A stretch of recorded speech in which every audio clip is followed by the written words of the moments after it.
CM Revanth రెడ్డిపై మరోసారి తీవ్ర స్థాయిలో విమర్శలు చేశారు బీఆర్ఎస్ వర్కింగ్ ప్రెసిడెంట్ కేటీఆర్. ఒక్కటే దెబ్బతో అదానీ అంబానీని మించిపోయేలా 5 లక్షల కోట్ల భూ కుంభకోణానికి స్కెచ్ వేశారని ఆరోపించారు. నాడు తెలంగాణ ఉద్యమంలో ప్రజలను చైతన్యం చేసినట్టు ఇప్పుడు కాంగ్రెస్ సర్కార్ అవినీతి అరాచకాలపై ప్రజలను చైతన్యం చేసి మన తెలంగాణ వనరులను కాపాడుకోవాల్సిన బాధ్యత విద్యార్థులపై ఉందన్నారు.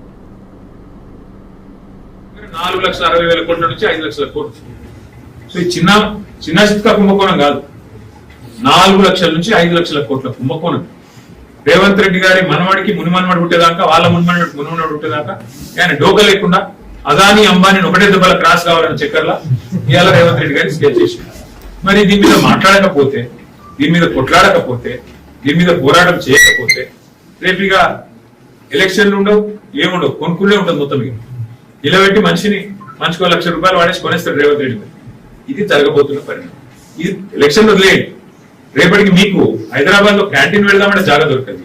చూడు ఫుట్పాత్ మీద వ్యాపారం చిన్న చిన్న ఇడ్లీ బండి నడుపుకుంటూ సమోసా బండి పెట్టుకునేమో హైదరాబాద్ దందని కొడుతుంది.